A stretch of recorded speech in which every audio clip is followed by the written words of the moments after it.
Welcome back to another Artifact Corner.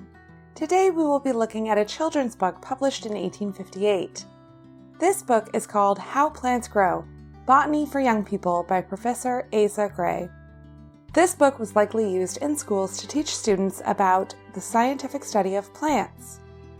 We are not sure who would have owned this book in our family, as there would not have been any children in the home during the time period. But maybe it was just something that Fannie Delord Webb Hall kept to educate and entertain children who came to visit. Let's learn a bit more about this book and its author, Professor Gray. Professor Asa Gray was born on November 18, 1810 in Sauquoit, New York, to Moses and Roxanna Gray. As a teenager, he attended Fairfield Academy in Herkimer County, where he came under the tutelage of natural scientist James Hadley. Fascinated by the sciences, Gray studied with Hadley at the Fairfield Medical School from 1829 to 1831 after his graduation from preparatory school. He graduated in 1831 with an MD, but decided that his life's work would focus on botany, not human anatomy. Gray taught at several high schools in New York and New Jersey during the 1830s, and in 1842 Gray published his Botanical Textbook, which included drawings of several North Carolinian plants. It became the model for future science textbooks. That same year, Gray turned down the University of Michigan's offer in favor of a position at Harvard University, thus establishing himself as the leading American botanist.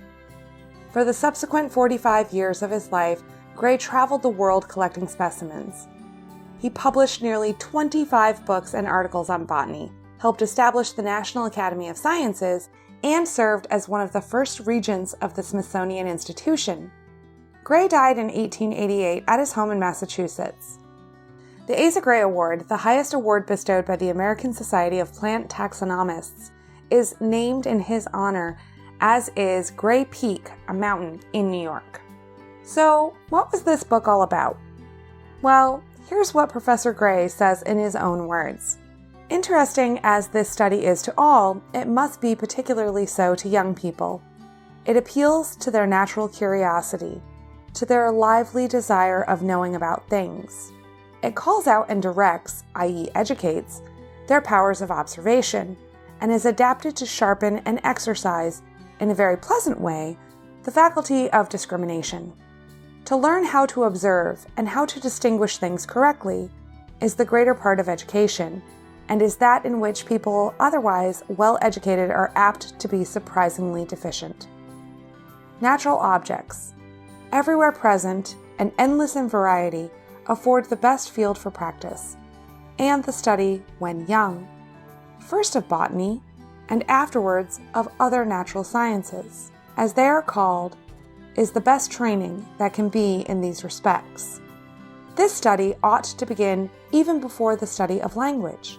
For to distinguish things scientifically, that is, carefully and accurately, is simpler than to distinguish ideas.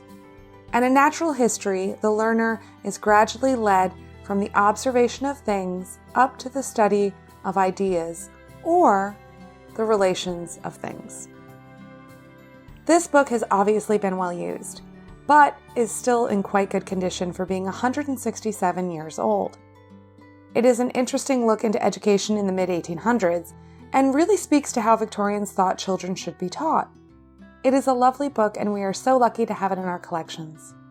Thanks so much for stopping by.